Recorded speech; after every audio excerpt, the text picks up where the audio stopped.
जनता और विपक्ष एक पाले में है, दोनों अलग अलग सामने सामने नहीं खड़े हैं, जी विपक्ष बिल्कुल, और एक पाले जनता में। एक पाले बिल्कुल। में। और यह इसलिए खड़ी है कि उनको सबको ये लग रहा है कि आखिर देश किस तरफ जा रहा है। भ्रष्टाचार का समर्थन नहीं किया जा सकता, लेकिन भ्रष्टाचार के नाम पर उत्पीड़न को ही बर्दाश्त नहीं किया जा सकता। अरविंद केजरीवाल के खिलाफ कोई आरोप, जो अरविंद केजरीवाल बात कर रहे थे कि भाई अगर ईडी हमको बुला रही है तो ईडी ये बताओ कि किस रूप में हमको बुलाना चाहती है। मैं आरोपी हूं, मैं गवाह हूं, मैं अप्रूवर हूं, किस हैसियत से आप मुझे बुला रहे हैं? ईडी ने कभी इसका जवाब नहीं दिया। और जो अरविंद केजरीवाल को न्यायालय से, दिल्ली हाई कोर्ट से उनके गिरफ्तारी पर रोक का आदेश नहीं हुआ तो तत्काल आपने गिरफ्तार कर लिया। यह शुद्ध रूप से मुख्य मुद्दों से ध्यान हटाने की कोशिश है, जिसमें इलेक्टोरल बॉन्ड सबसे प्रमुख है। क्यों? इलेक्टोरल बॉन्ड का मामला सामने के आने के बाद यह साबित हो गया है कि जो सरकार भ्रष्टाचार रहित या भ्रष्टाचार के खिलाफ शून्य टॉलरेंस की बात कर रही थी, वह अखंड भ्रष्टाचार में डूबी हुई है। इसका कोई जवाब इनके पास नहीं है। और यह पहला मामला हुआ, तमाम आरोप लगे, लेकिन यह ऐसा मामला है जिसमें लोगों ने यह साबित कर दिया, कागज पे साबित हो गया कि सरकार ने किन किन बेईमान या जिनके ऊपर आरोप लगे थे बेईमानी के, उन कंपनियों से, उन प्रतिष्ठानों से, उन व्यक्तियों से पैसे लिए। जी। अगर ये इतना बड़ा नैरेटिव बन रहा था तो स्वाभाविक था कि ये इस तरह का एक कोशिश करते कि अरविंद केजरीवाल जैसे लोगों के खिलाफ कार्रवाई करें, जिससे आप विषयांतर हो, लोग से बात न करें। लेकिन दुर्भाग्य क्या है सत्तारूढ़ दल के लिए कि दोनों विषयों को लेकर के 7 लोग बात करने लगे। दिल्ली में मैं व्यक्तिगत रूप से मानता हूं कि यह अरविंद केजरीवाल की गिरफ्तारी हताशा में उठाया गया एक कदम है। जी। या इस बात की कोशिश है कि विपक्षी दलों के ऊपर हमले करके आप विपक्षी दलों को कमजोर कर सकते हैं। ये संभव नहीं है। कोई भी, दुर्भाग्य क्या है कि कोई भी सत्ता अतीत से सीखना नहीं चाहती। किसी भी दौर में अपने प्रतिद्वंदियों के खिलाफ, राजनीतिक प्रतिद्वंदियों के खिलाफ इस तरह की कार्रवाई हुई है, सत्तारूढ़ दल को नुकसान हुआ है। जी। आज दिल्ली में जिस तरह का अभियान दिखाई पड़ा, देश के अन्य कोनों में जिस तरह के प्रदर्शन दिखाई पड़े, भारतीय जनता पार्टी के खिलाफ एकत्रित इंडिया दल समूह का जो एकता दिखाई पड़ी, ये इस बात का परिचायक है। जो थोड़ा बहुत भी अगर इंडिया दल समूह में कुछ भी मतभेद की स्थिति बनती हुई दिख रही थी, वह अभी खत्म होती हुई दिख रही है। और यह भारतीय जनता पार्टी के लिए चुनौती है। लोकसभा, मेरा अपना मानना है कि लोकसभा चुनाव का यह टर्निंग पॉइंट है। इस मुद्दे को लेकर के लोगों में जबरदस्त हलचल है।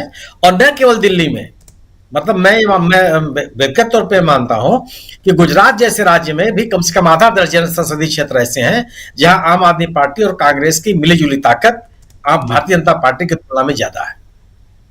इसका असर दिल्ली के साथ साथ हरियाणा में पड़ेगा, राजस्थान में पड़ेगा, हिमाचल में पड़ेगा, गुजरात में पड़ेगा, गोवा में पड़ेगा।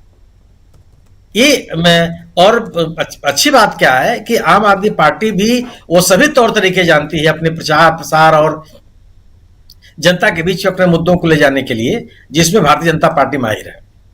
आम आदमी पार्टी कार्यकर्ता भी लगातार उन चीजों को फैलाने में तकनीकी रूप से संपन्न है जो किसी भी सत्ता को चुनौती देने के लिए आवश्यक होता है। ये कोई तरीका नहीं है। आप किसी चुने हुए मुख्यमंत्री हेमंत सोरेन हो या अरविंद केजरीवाल हो, आप उनको गिरफ्तार कर लेंगे, वो भी चुनाव के मौके पर। यह किस समय पे आप गिरफ्तारी कर रहे हैं, सवाल इस बात का है। और अब इस देश के प्रमुख प्रतिद्वंदी दल के खाते सीज कर देंगे आप, 11 12 खाते। ये कौन सा तरीका है? ठीक है, आप कार्रवाई कर, अब तक अगर आपने कार्रवाई नहीं की, अगर ये 2022 का मामला था तो आप चुनाव हो जाने देते। चुनाव हो जाने के बाद जो कार्रवाई करनी थी कार्रवाई कर लेते आप, वो भी नहीं हुआ। और चुनाव के ऐन मौके पर आपने एक नेता को इस तरह से गिरफ्तार कर लिया। सवाल यह है कि यह एक ऐसा राजनीतिक निर्णय है, राजनीतिक निर्णय ही है ये, ऐसा नहीं है कि कोई प्रशासनिक निर्णय है या ईडी के स्तर पर कोई कार्रवाई की गई है। ये पूरी तरह से राजनीतिक निर्णय है और एक ऐसा निर्णय है जो भारतीय जनता पार्टी के खिलाफ जाता है। इस देश के लोग हम किसी भी उत्पीड़न की कार्रवाई को स्वीकार नहीं किए। अगर आप कानून को समान रूप से लागू नहीं करते तो जिस व्यक्ति के खिलाफ आप कार्रवाई करते हैं उसका उत्पीड़न माना जाता है। लोग, जनता उसी के रूप में स्वीकार करती है।